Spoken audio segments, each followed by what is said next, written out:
ഈ പടത്തിൻ്റെ പ്രൊമോഷൻ സമയത്ത് ഒരു പ്രസ്സിലെ ഒരു റിപ്പോർട്ടർ ചോദിച്ചായിരുന്നു പ്രദീപ് രംഗനാഥൻ്റെ അടുത്ത്, നിങ്ങളെ കണ്ടിട്ട് ഒരു ഹീറോ മെറ്റീരിയലായിട്ട് തോന്നുന്നില്ലല്ലോ, പിന്നെ എങ്ങനെ എത്ര ഫാൻ ബേസ് ഉണ്ടാകുന്നു, അതിൻ്റെ പിന്നിലുള്ള കാര്യം എന്തോന്നുള്ള അങ്ങനെ എന്തോ ഒരു ക്വസ്റ്റ്യൻ ചോദിച്ചു. അവർ വാക്കാത്ത് വെച്ച് ആദ്യം അടിച്ചു കൊടുക്കണം. ഇവൻ്റെ നമ്മളൊരു നടനെ ഇഷ്ടപ്പെടുന്നത് ഫാനാവുന്നതെന്ന് പറഞ്ഞാൽ അയാളുടെ കഥാപാത്രങ്ങൾ അയാൾ ചെയ്ത് ഫലിപ്പിച്ചത് വെച്ചിട്ട് നമുക്ക് ആ കഥാപാത്രത്തിൻ്റെ അടുത്തൊരു ഇഷ്ടം, ഇമോഷണൽ കണക്ഷൻ തോന്നിയാൽ മതി. അത് തുടരെ വരുമ്പോഴേക്കും സ്വാഭാവികമായിട്ടൊരു ഫാൻ ബേസ് ഉണ്ടാവും അയാളുടെ പെർഫോമൻസ് കണ്ടിട്ട്. അതേ ഉള്ളൂ അതിൽ മാറുന്നുണ്ട്. ഇതുപോലെ അറിഞ്ഞൂടാത്ത അത് ഇന്ന പടം പോയി പാറ്. ഈ സിനിമയിൽ ഒരുപാട് ഇടത്തിൻ്റെ കണ്ണ് നിറഞ്ഞിട്ടുണ്ട്.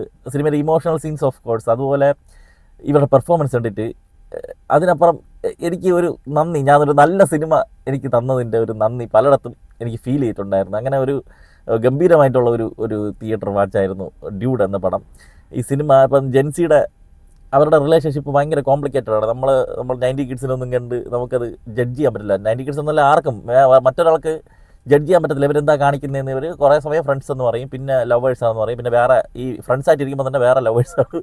ഇതെന്ത് തേങ്ങയാണെന്ന്.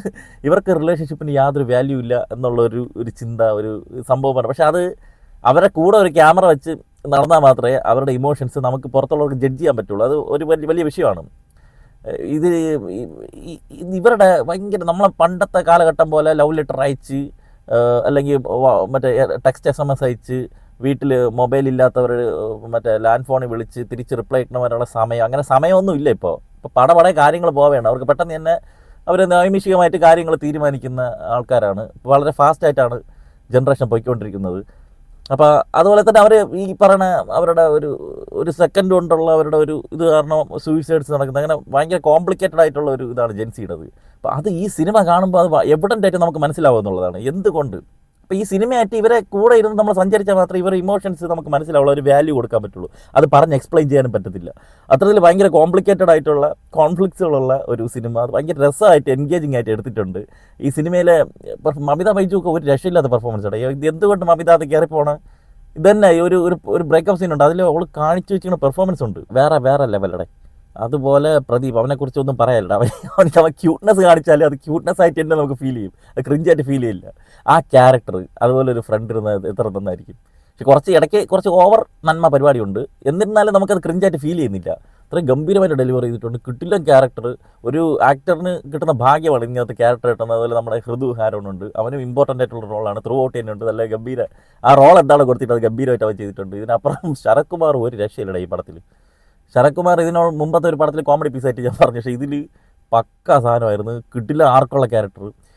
ഇവരെല്ലാവർക്കും ഒരു ഡെഫിനേഷൻ ഉണ്ട്. അവരുടെ ആർക്ക് ഇങ്ങനെ ചേഞ്ച് ആയിക്കൊണ്ടിരിക്കുക, അവരുടെ ഇമോഷൻസ് അതെല്ലാം അതുപോലെ ഫലിപ്പിച്ചെടുക്കുക എന്നുള്ള ചില്ലറ പണിയല്ല, ഗംഭീരമായിട്ട് അവർ ചെയ്തിട്ടുണ്ട്. എല്ലാം അപ്പുറം സായി അഭ്യങ്കാർ, അവൻ ജീവിതത്തിൽ ഭാഗ്യം ചെയ്തൊരു പയ്യനാണ് കേട്ടോ. അത് അത്രയും നല്ലൊരു അച്ഛനെ അമ്മയും അവർ കിട്ടി. കാരണം ഈ പ്രായത്തിൽ പടിയടാ എന്ന് പറഞ്ഞിട്ട് അവൻ്റെ കാലിബർ അനുസരിച്ച് മുന്നേറാനുള്ളൊരു അവസരം അവർ ഉണ്ടാക്കി കൊടുത്തു. പടിയടാ എന്ന് പറഞ്ഞാൽ അവിടെ കിടന്നിട്ടുണ്ടെങ്കിൽ ഇങ്ങനെ ഒരാളെ നമുക്ക്, ഇങ്ങനെ ഒരു പ്രഗത്ഭനായിട്ടുള്ള ഒരു സംഗീത സംവിധായകനെ നമുക്ക് ഈ ഒരു ചെറിയ പ്രായത്തിൽ 20 വയസ്സായുള്ളൂ അവൻ ചെയ്തു വെച്ചിരിക്കുന്ന വർക്ക്, അവൻ്റെ ത്രൂ ഔട്ട് പടത്തിൽ കൊടുത്തിരിക്കുന്ന പാട്ടായാലും BGM ആയാലും അന്യായ ലെവലാണ്. അതുപോലെ കീർത്തി സ്വരൻ മാൻ, നിങ്ങൾ ഒരുപാട് ദിവസം ഒരു സിനിമയ്ക്ക് വേണ്ടി കഷ്ടപ്പെട്ടിട്ടുണ്ടെന്നുള്ളതിൻ്റെ ഒരു വേദന നമുക്ക് ഈ സിനിമയിൽ കാണാൻ പറ്റും.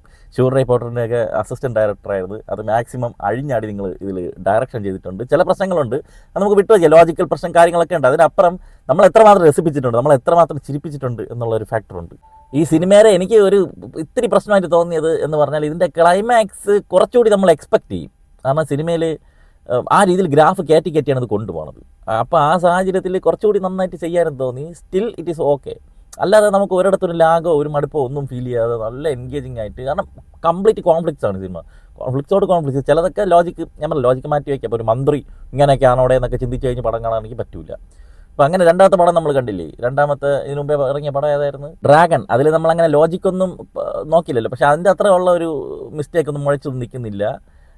പിന്നെ പടത്തിൻ്റെ ടെക്നിക്കലൊക്കെ ഒരു രക്ഷയില്ല. സിനിമാറ്റോഗ്രാഫി നികേത് ബൊമ്മി, അതുപോലെ editor Bharath Vikraman, action Yannick Ben, Kudilan stunts ഉണ്ട്, സുരേഷ് രവി കളറിച്ച് സിനിമയ്ക്ക് കൊടുത്തിരിക്കുന്ന ടൊണാലിറ്റി, മൊത്തം സൗണ്ട് മിക്സിങ്, സിംഗ് സെൻമാസൊക്കെയാണെന്ന് തോന്നുന്നു എനിക്ക് തോന്നുന്നു സൗണ്ട് ഡിസൈൻ ചെയ്തിരിക്കുന്നത് അവർ തന്നെ. അപ്പം അതൊക്കെ ഗംഭീരമാണ്. ഇതിൽ ഇത് എന്ന് പറഞ്ഞു കഴിഞ്ഞാൽ ഇവർ കൊച്ചിലെ മുതലേ ഫ്രണ്ട്സാണ്.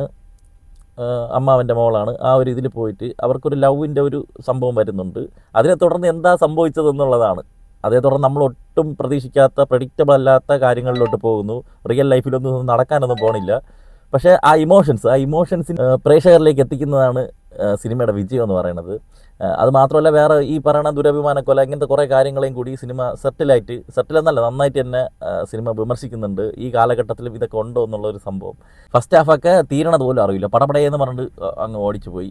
സെക്കൻഡ് ഹാഫ് വന്നപ്പോഴേക്കും കുറച്ചുകൂടി സീരിയസ് ടോണിലോട്ടാണ് പടം പോകണം. പക്ഷേ സ്റ്റിൽ ഇടയ്ക്കിടയ്ക്ക് നമ്മളൊന്ന് റിലാക്സ് ചെയ്തിരിക്കുന്ന സമയത്ത് ഒരു കോമഡി ഒന്ന് നമ്മളെ പൊട്ടിച്ചിരിപ്പിക്കുന്നുണ്ട്. അതുപോലെ ഇമോഷണൽ രംഗങ്ങളുണ്ട്. ഒരു സിനിമയ്ക്ക് വേണ്ട എല്ലാ സംഭവങ്ങളും, ഫൈറ്റ്സ് എല്ലാം ഈ സിനിമയിൽ ഉണ്ട്. ഈ സിനിമയിൽ ഇവരല്ലാതെ പിന്നെ അഭിനയിച്ചിരിക്കുന്നത് രോഹിണിയുണ്ട് അമ്മയായിട്ട്, അതുപോലെ ഐശ്വര്യ ശർമ്മ, ദ്രാവിഡ് സെൽവം, നേഹ ഷെട്ടി, ഇവരൊക്കെ അവരവരുടെ റോള് നന്നായിട്ട് നീറ്റായിട്ട് ചെയ്തു പോയിട്ടുണ്ട്. എടുത്ത് പറയേണ്ടത് ഇവർ രണ്ടുപേരും, പിന്നെ ഹൃദുവും നമ്മുടെ ശരത്കുമാർ, ഇവരാണ് തകർത്തിട്ടുള്ളത് ഈ സിനിമയിൽ. അപ്പോൾ നിങ്ങൾ മിസ്സാക്കണ്ട, ധൈര്യമായിട്ട് തിയേറ്ററിൽ പോയിക്കോ. 2.5 മണിക്കൂറോളം ഉള്ള ഒരു നല്ലൊരു എൻ്റർടൈനർ തീർച്ചയായിട്ടും നിങ്ങൾക്ക് കാണാം. നമുക്ക് ആ സിനിമയ്ക്കകത്ത് നിന്ന് തന്നെ കണ്ണെടുക്കാൻ തോന്നില്ല, അതിനകത്ത് ഇഴുകിച്ചേർന്ന്. ഇതിൽ വേറെ വിഷയം, നമ്മൾ മൊബൈലിലൊക്കെ നോക്കി ഒരു 1-2 മിനിറ്റ് മിസ്സായി കഴിഞ്ഞാൽ പിന്നെ അങ്ങോട്ട് എന്തിനാണ് നടക്കണമെന്നുള്ളത് കണക്ഷൻ കിട്ടാതെ പോകും.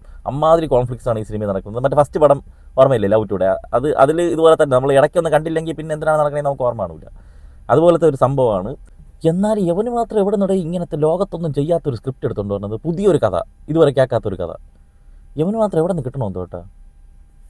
ആമസോൺ, ഫ്ലിപ്കാർട്ട്, അജിയോ, മിന്ത്ര മുതലായ ഓൺലൈൻ ഷോപ്പിംഗ് സൈറ്റുകളിലൊക്കെ കുറേ ഓഫർ ഡെയിലി വരുന്നുണ്ട്.